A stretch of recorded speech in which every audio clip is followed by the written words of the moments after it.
আগামী ১ জুলাই থেকে সরকারি কর্মকর্তা কর্মচারীদের নতুন বেতন কাঠামো বাস্তবায়ন শুরু হচ্ছে। নতুন বেতন কাঠামো বাস্তবায়নে মন্ত্রিপরিষদ সচিব নাসিমুল গনির নেতৃত্বাধীন কমিটির সুপারিশ আমলে নিচ্ছে বর্তমান সরকার। কমিটির সুপারিশ হচ্ছে ৩ অর্থবছরে ৩ ধাপে নতুন বেতন কাঠামো বাস্তবায়ন করা। প্রথম ২ অর্থবছরে দেওয়া হবে ৫০% করে মূল বেতন, আর তৃতীয় অর্থবছরে দেওয়া হবে ভাতা। প্রধানমন্ত্রী তারেক রহমান এতে নীতিগত সম্মতি দিয়েছেন। প্রধানমন্ত্রী তারেক রহমানের সঙ্গে সচিবালয়ে গত বুধ ও বৃহস্পতিবার আগামী ২০২৬-২৭ অর্থবর্ষের বাজেট সংক্রান্ত দুটি বৈঠক অনুষ্ঠিত হয়।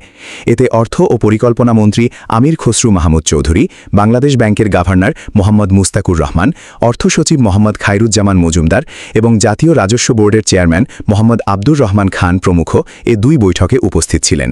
উভয় বৈঠকের সূত্রে এ তথ্য জানা গেছে। কিভাবে বেতন বাড়তে পারে উদাহরণ হিসেবে ধরে নেই, একজন সরকারি কর্মকর্তা এখন মূল বেতন পান ৫০,০০০ টাকা। নতুন বেতন কাঠামোতে জুলাই মাসে তার মূল বেতন হবে ১ লাখ টাকা, কিন্তু তিনি আগামী জুলাই মাসেই মূল বেতনের পুরো অংশ পাবেন না। নতুন বেতন কাঠামোতে বর্তমান মূল বেতন থেকে যতটুকু বাড়ল এর ৫০% পরিমাণ টাকা পাবেন তিনি। এর মানে ওই কর্মকর্তা জুলাই মাস থেকে মূল বেতন হিসেবে ৭৫,০০০ টাকা পাবেন। বাকি ভাতা ও অন্যান্য সুবিধা আগের মতোই পাবেন। দ্বিতীয় বছরে জুলাই মাসে নতুন বেতন কাঠামোর পুরো মূল বেতন অর্থাৎ ১ লাখ টাকা পাবেন। অন্যান্য সুবিধা আগের হিসেবেই পাবেন। এরপর তৃতীয় বছরে জুলাই মাসে গিয়ে ওই সরকারি কর্মকর্তা ১ লাখ টাকা মূল বেতনের পাশাপাশি নতুন বেতন কাঠামো অনুসারে বাড়ি ভাড়া সহ অন্যান্য ভাতা ও সুবিধা পেতে শুরু করবেন। প্রস্তাবিত বেতন কাঠামোতে ১০০ থেকে ১৪০% বৃদ্ধির সুপারিশ করা হয়েছে। তবে গ্রেডে রাখার কথা বলা হয়েছে আগের মতোই ২০টি।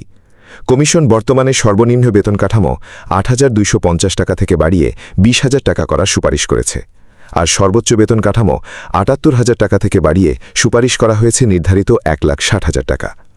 মন্ত্রিপরিষদ বিভাগের সচিব, প্রধানমন্ত্রীর কার্যালয়ের মুখ্য সচিব এবং সিনিয়র সদস্য সচিবদের জন্য ২০ ধাপের বাইরে একটি ধাপ তৈরি করবে অর্থ বিভাগ, যা পরে প্রজ্ঞাপন আকারে জারি করা হবে।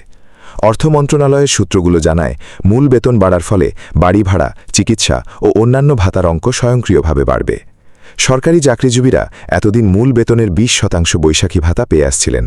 এর হার বাড়িয়ে ৫০% করার সুপারিশ করা হয়েছে।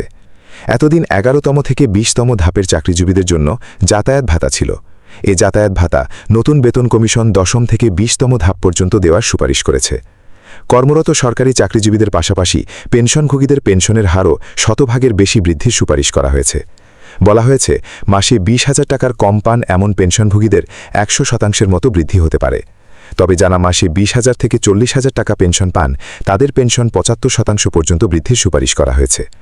আর যারা মাসে ৪০,০০০ টাকার বেশি পেনশন পান তাদের পেনশন বাড়তে পারে ৫৫% পর্যন্ত। আগামী অর্থ বছরে তাদের জন্য কতটুকু দেওয়া যায় তা চূড়ান্ত করার কাজ চলছে। এদিকে ৭৫ বছরের বেশি বয়সী পেনশনধারীদের চিকিৎসা ভাতা ১০,০০০ টাকা দেওয়ার সুপারিশ করা হয়েছে, আর ৫৫ থেকে ৭৪ বছর বয়সী পেনশনভোগীরা পেতে পারেন ৮,০০০ টাকা চিকিৎসা ভাতা। ৫৫ বছরের কম বয়সীদের চিকিৎসা ভাতা দেওয়ার সুপারিশ করা হয়েছে ৫,০০০ টাকা। এছাড়া বেশি বেতনের সরকারি চাকরিজীবী অর্থাৎ প্রথম থেকে ১০ম ধাপ পর্যন্ত চাকরিজীবীদের বাড়ি ভাড়া তুলনামূলক কম হারে বৃদ্ধির সুপারিশ করা হয়েছে।